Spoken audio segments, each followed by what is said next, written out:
Selamat datang di tengah puing-puing peradaban yang tersisa. Garis antara pahlawan dan pelarian menjadi samar.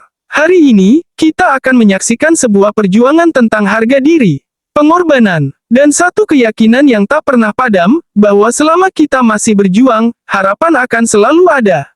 Tak usah menunggu lama-lama lagi, mari kita masuk ke dalam cerita. Tapi sebelum kita lanjut, jangan lupa kita seruput dulu kopinya.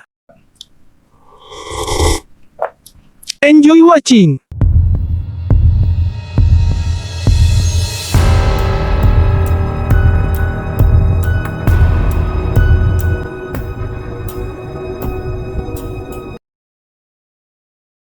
Film dibuka dengan suasana mencekam. Di sebuah zona perang, pasukan bersiap dalam waktu 5 menit menuju titik konflik. Terjadi ledakan dan kepanikan massal di mana orang-orang berteriak meminta tolong dan berusaha melarikan diri. Pintu-pintu darurat dibuka paksa di saat serangan mulai menghancurkan bangunan di sekitarnya.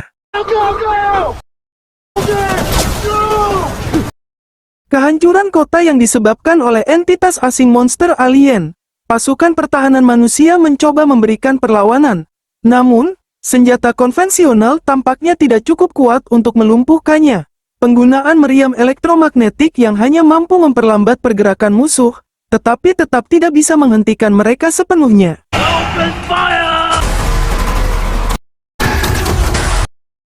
Kita fokus beralih ke sekelompok penyintas yang bertahan hidup. Dengan mencari komponen di reruntuhan, scavenging, terjadi perdebatan mengenai keberadaan pasukan pertahanan, Defense Army. Salah satu karakter menyatakan bahwa dunia ini sudah hancur, dan pasukan pertahanan yang asli, termasuk pasukan China yang paling tangguh, dianggap telah gugur saat hari kejatuhan, Falling Day. Mereka dipaksa bekerja untuk mengumpulkan komponen seberat 3 kg setiap malam, di bawah ancaman kekerasan. Saat sedang mencari barang di reruntuhan, karakter-karakter tersebut menemukan sebuah alat yang tampaknya masih berfungsi. Ketegangan meningkat saat mereka harus berlari menghindari kejaran monster. Terjadi adegan tembak-menembak di mana para penyintas merasa terpojok, karena tembakan mereka justru membuat monster tersebut semakin marah.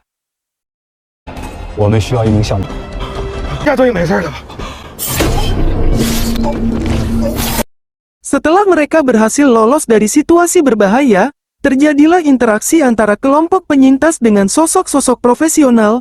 Dengan mengenakan perlengkapan tempur canggih, terungkap bahwa mereka mengenakan Bluebird Combat Suit, peralatan standar dari pasukan pertahanan Persatuan Bumi.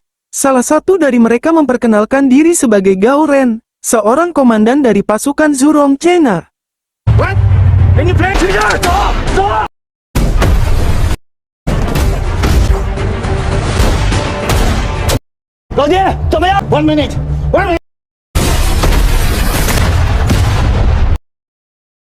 Gao Ren memberikan kesempatan untuk menebus dosa kepada karakter yang ditemuinya. Mereka membahas tentang kode militer rahasia yang baru saja dipecahkan, yang diyakini merupakan lokasi pangkalan perlawanan terbaru yang didirikan oleh Jenderal. Maka Gao Ren meminta karakter tersebut untuk menjadi pemandu jalan. Terungkap bahwa karakter tersebut sebenarnya adalah seorang tentara desersi, pembelot, yang hanya ingin bertahan hidup demi istri dan anaknya di tengah dunia yang sudah tidak lagi dikuasai manusia. Di dalam perdebatan antara Gao Ren dan si pemandu jalan, mengenai posisi manusia di bumi, si pemandu berpendapat bahwa manusia bukan lagi penguasa bumi, melainkan hanya hewan tingkat rendah bagi alien. Sementara Gao Ren menegaskan bahwa manusia akan selalu menjadi penguasa bumi. Di tengah perjalanan, mereka menemukan seorang warga yang terluka dan meminta tolong di pemukiman. Namun, situasi berubah menjadi jebakan saat sekelompok bandit atau musuh lokal mengepung mereka. Terjadi ketegangan saat Gao Ren mencurigai bahwa mereka sengaja dibawa ke tempat tersebut.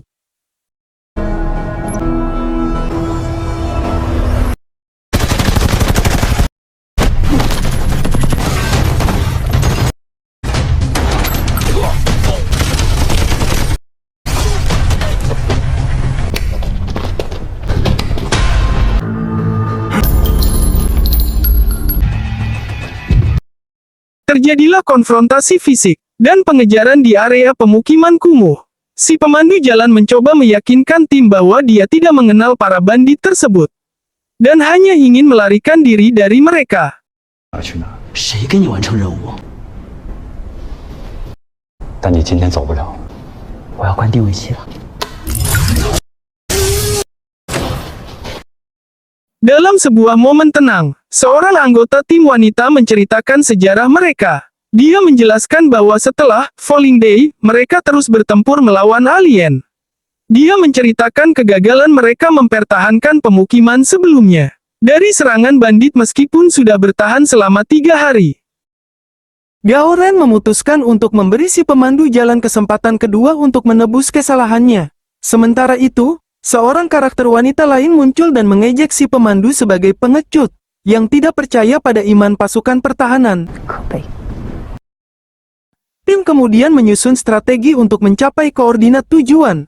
Karena jalur utama terputus, mereka harus melewati jalur pegunungan yang sangat berbahaya. Gao Ren memberikan tugas berbahaya kepada si pemandu untuk berlari ke arah mobil dan membunyikan klakson untuk memancing monster-monster keluar agar tim bisa lewat.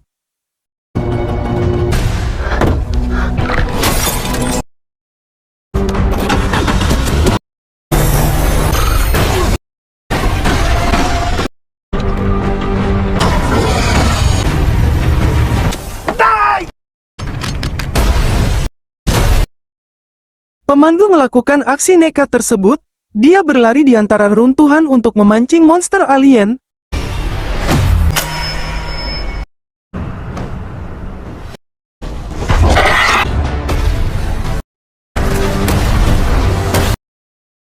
Gao Ren mengungkapkan identitas aslinya sebagai peneliti dari Departemen Riset Pasukan Pertahanan Persatuan Bumi. Ia menjelaskan tentang alat bernama Massive Electronic Pulse dan memaparkan bahwa di dalam tubuh monster tersebut terdapat kristal biru, sebuah elemen misterius yang mampu menggandakan energi berkali-kali lipat. Rencananya adalah menggunakan kristal tersebut untuk memperkuat EMP guna melumpuhkan sistem elektronik dari mesin perang alien. Gao Ren membawa data riset dan prototipe tersebut menuju markas Jenderal Makai demi mengubah arah peperangan. Tim sampai di sebuah area tambang dan bertemu dengan kelompok penambang lokal yang masih bertahan hidup di bawah tanah. Gao Ren memperkenalkan timnya sebagai unit taktis China dari pasukan pertahanan. Pemimpin penambang terkejut mengetahui tentara masih berperang. Mereka kemudian menuju kamp pengungsian di mana terdapat banyak orang sakit, termasuk seorang ibu yang membutuhkan antibiotik. Sebagai imbalan atas bantuan medis, satu-satunya antibiotik yang dimiliki tim, para penambang memberikan bahan bakar dan membantu meningkatkan sistem navigasi tim. Tim melanjutkan perjalanan menggunakan kendaraan menuju koordinat tujuan. Suasana menjadi sangat sunyi saat mereka mendekati lokasi. Mereka tiba di stasiun kereta api pusat dan mendapati sistem kendali pintu utama terputus, sehingga mereka harus mencari ruang kontrol untuk menyalakan listrik. Melalui catatan narasi, Locke terungkap bahwa pada tanggal 11 Agustus setelah perjalanan panjang yang mengorbankan ribuan nyawa, mereka akhirnya mencapai pangkalan rahasia yang sulit ditembus. Namun, dari 1.000 orang yang berangkat, hanya tersisa kurang dari 50 orang yang berhasil sampai ke titik tersebut. Singkat cerita mengungkapkan perdebatan tentang pembentukan basis perlawanan baru, hingga keputusan Jenderal Makai untuk menghentikan perlawanan militer. Akan tetapi, tim menemukan kenyataan pahit bahwa otak Jenderal Makai telah sepenuhnya dikendalikan oleh musuh. Untuk mendapatkan informasi mengenai koordinat pangkalan perlawanan lainnya, dan situasi menjadi kacau ketika musuh mulai menyerang lokasi mereka di dalam fasilitas tersebut.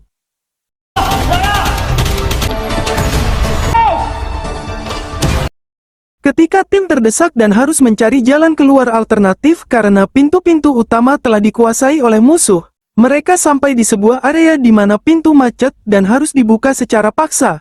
Si pemandu menunjukkan bagian dinding yang paling tipis dari pangkalan militer yang tertanam di gunung tersebut sebagai titik untuk meledakkan jalan keluar. Lalu tim mempersiapkan peledak di dinding yang dianggap paling lemah sementara musuh terus mendekat. Terjadi ketegangan saat mereka menunggu bom siap diledakkan. Namun, Old Dad mengalami luka tembak yang sangat parah dalam proses tersebut. Tim segera mencari bantuan medis namun kondisi Old Dad terus menurun.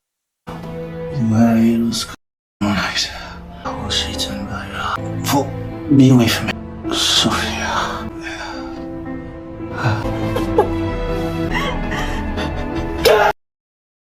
Dalam momen yang sangat emosional, ia mengucapkan kata-kata terakhir kepada anggota tim, berterima kasih karena telah bersamanya. Kematian Old Dad meninggalkan kesedihan mendalam bagi seluruh tim.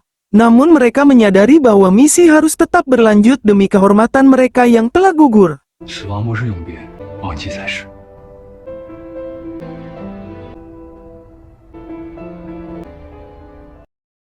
Gao Ren memperlihatkan kristal biru yang telah dimodifikasi oleh insinyur menjadi perangkat pemicu EMP, Electromagnetic Pulse. Ia menjelaskan bahwa meskipun tidak sesempurna prototipe asli, ketidakstabilannya justru bisa dimanfaatkan untuk melumpuhkan sistem musuh jika diledakkan pada saat yang tepat.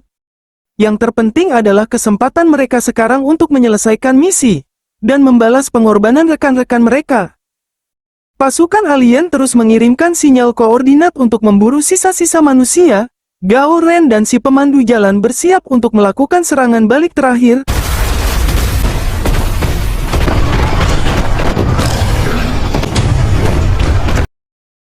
Dalam momen refleksi, Gao Ren menjelaskan bahwa tidak ada manusia super yang lahir begitu saja. Pahlawan adalah orang biasa yang memiliki keyakinan teguh di tengah hidup dan mati. Dan si pemandu jalan akhirnya memutuskan untuk mengambil posisi berisiko. Gao Ren memberikan perintah terakhir sebagai komandan unit taktis. Mereka terlibat dalam baku tembak sengit melawan pasukan alien yang terus berdatangan. Akhirnya si pemandu jalan berhasil memancing musuh, dan menggunakan perangkat yang mengandung kristal biru, ia berteriak menantang para alien sebelum ledakan besar terjadi. Sesuai rencana, gelombang elektromagnetik yang dihasilkan dari kristal tersebut berhasil melumpuhkan sistem elektronik dan baju zirah mekanik para alien secara massal. Tanpa perlindungan teknologi, monster-monster tersebut akhirnya berhasil dikalahkan.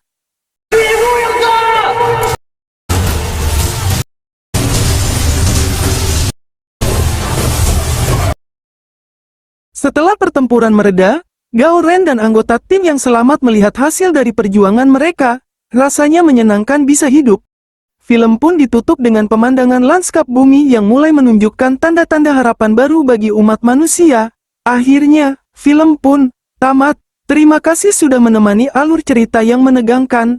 Tetap stay dan pantengin update film-film terbaru. Saya channel terkini 28 undur diri. Wassalamualaikum warahmatullahi wabarakatuh. See you.